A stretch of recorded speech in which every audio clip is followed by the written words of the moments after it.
Welcome sa ating reaction and commentary channel. Ngayon po sa ating reaction video, hinuli ng mga otoridad ang isang Mongolian pilot student sa Zambales na hinihinalang nag-e-espiya para sa bansang China. Para po sa konteksto ng ating reaction video, panoorin po natin ang video to, pero bago po lahat, kung di pa kayo nakasubscribe dito po sa ating channel, mag-subscribe ka na para updated ka kapag po naglalabas tayo ng mga gantong reaction video. Simulan na po natin to. Let's do this. Hinihinalang espiya ang isang Mongolian na nag-aaral magpiloto sa Zambales. Tila isinekreto raw kasi nito na isa na pala siyang fighter jet pilot at posible pang pinondohan ng China ang kanyang pananatili dito sa bansa. Nasa frontline ng balitang yan, si Rainiel Pawid. Sa dormitoryong ito sa Iba, Zambales, dinakip ng mga otoridad ang 30 anyos na Mongolian pilot student na si Bold Batar. Sa isinagawang intelligence investigation, nadiskubre ang kakaibang kinikilos ng estudyante. Habang nasa flight exercise, kahinahinalang kinukuhanan umano niya ng aerial photography ang Iba Airport at ang palibot ng Palawig River. Grabe no, Iba Airport sa Palawig River, kinukuhanan ng aerial shot no. Grabe, isipin nyo talaga pong ano to, malamang espiya talaga to ng China. No, kaya para sa akin no, maghigpit po sana ang ating gobyerno, ang ating immigration sa mga pumapasok pong foreigner sa ating bansa. Lalo na po yung mga nagbabalak mag-aral, yung tulad po nito no, nag-aaral po siyang magpiloto, estudyante daw kuno, yung pala isa na po siyang fighter jet pilot. No, itong Mongolian na to. Kaya kailangan po talaga wag po tayo magsawalang bahala. Malamang espiya po talaga to dahil hindi po maganda ang kanyang ginagawa na kinukuhanan niya po ng aerial shot ang airport po dyan sa Zambales, pati po yung Palawig River. Grabe. Possible isa siyang conducting espionage sa Pilipinas at doon siya ay ayon po sa report, siya po ay kumukuha ng mga pictures doon sa area sa Zambales na alaman po natin na ito po ay ngayon contested area po ito ng iba't ibang bansa. Tama. Including yung Pilipinas at sa China. Kasi bakit ka magkukuha ng mga picture doon, di ba? Anong purpose? Unang-una, hindi ka taga Pilipinas, tas kukuhanan mo yun ng aerial shot pa, di ba? Ibig sabihin nun, sinusurvey yung lugar. Di ba? Talagang kailangan po maghigpit talaga ang ating lalong-lalo na tong immigration.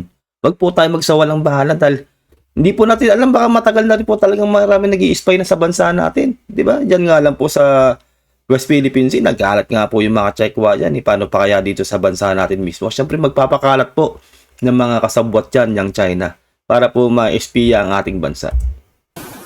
Lalong nakakaduda raw nang hindi idineklara ng estudyante ang pagiging jet fighter pilot nito. Hindi rin niya inilagay sa background profile report na isa siyang militar noong nag-enroll siya sa flying school sa Iba. O, di ba? Fighter jet pilot, tapos isa pa siyang militar. Di ba? Hindi, bakit ka, anong purpose mo, bakit ka mag-aaral no, bilang isang pilot student sa Pilipinas? Kung ikaw ay fighter jet, no, fighter jet pilot ka na. No? Hindi po biro yung professionalism niya doon, no, fighter jet pilot. Tapos isa pa siyang militar, no? Kaya kahina-hinala po talaga. Sa background profile report na isa siyang militar noong nag-enroll siya sa flying school sa Iba. Jet fighter pilot din siya, nag-aral din siya doon sa China.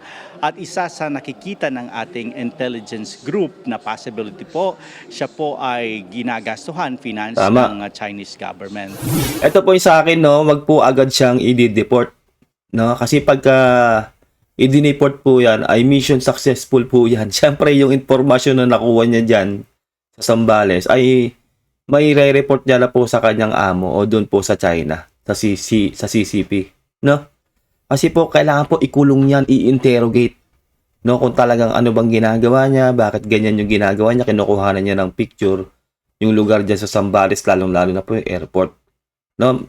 Sobrang selan po niyan, lalo po may hidwaan po tayo ngayon na napakatindi dyan po sa bansang China. Siya po ay ginagastuhan, finance ng Chinese government. Sabi ng investigating team, nagtapos si Boltar sa University of Mongolia at Civil Aviation University of China. O, di ba? China. Sa China siya nag-aral. Ibig sabihin lang nun, talagang pakawala po yan ng China. Kaya sobrang delikado. Kailangan po yan talaga wag agad i-deport. No? Hindi po dapat siya i-deport agad. Dahil unang-una, marami na siyang impormasyon malamang na nakuha sa lugar na yan dyan sa Zambales. Alalahanin nyo, no? Bayad di Masinloc sa Zambales po yan. Yan po yung talagang pinapasok ng China. Ibig sabihin lang po noon, talagang nagsusurvey na po talaga ang China dyan sa Zambales.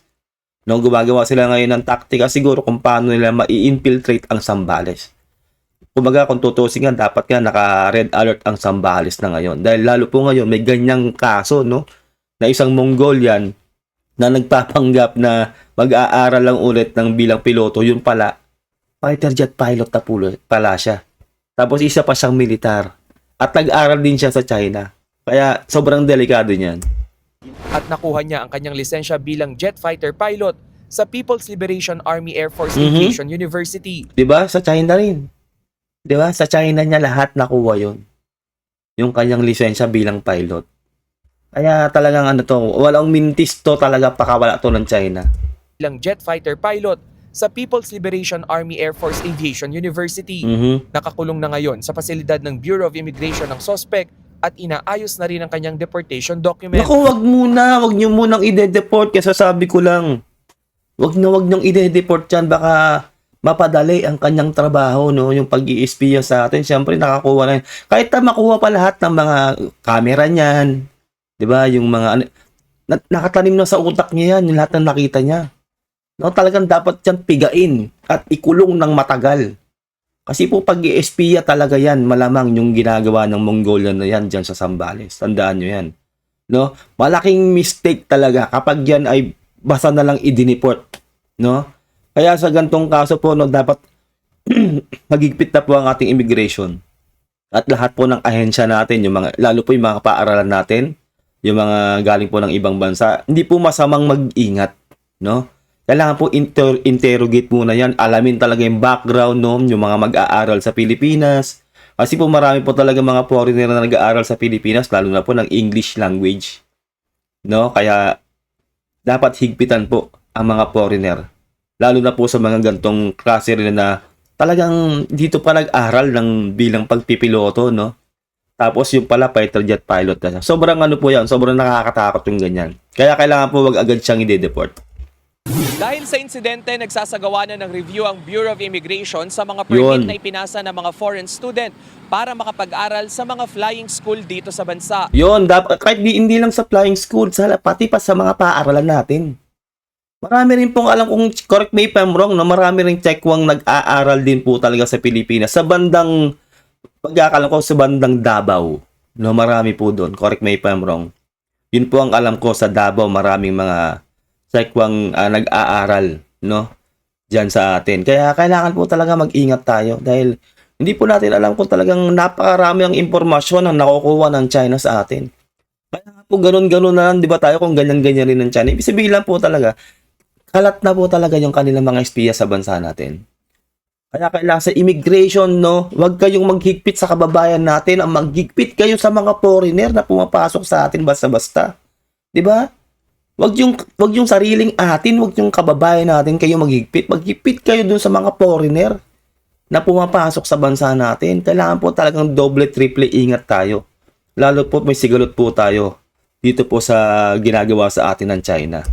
Noong 2016, 10 Chinese nationals din ang inaresto dahil pa rin sa umano'y paniniktik o espionage operations dito sa Pilipinas. Diba? Talagang active sila mula sa poll. 2016 pa pala yan, no? Tama. May mga nag-i-spy na sa atin na mga Chekwa talaga. Diba? Kailangan po talaga magigpit na ang ating immigration. Wag po yan pag sa walang bahala. At yung nahuli na yan na Mongolian na yan, wag po agad pakakawalan. Wag po agad i-deport. I-interrogate po ng napakatindi yan. Unang-una po, yung mga credentials niya, grabe. Fighter jet pilot siya, tapos militar pa siya. At gumraduate siya sa China. No? Kaya, legit talagang malamang espiya siya ng China. Dahil pa rin sa umano'y paniniktik o espionage operations dito sa Pilipinas. Nagbabalita mula sa Frontline. Ayun lang po, no? Sana nagustuhan nyo ating reaction video. Ano mga komento mo dito sa ating napanood na video na to na talagang may espiya talaga na ng China dyan po sa ating bansa. Ingat kayo lahat. Huwag mo kalilimutan na mag-subscribe. God bless and peace out. Bye.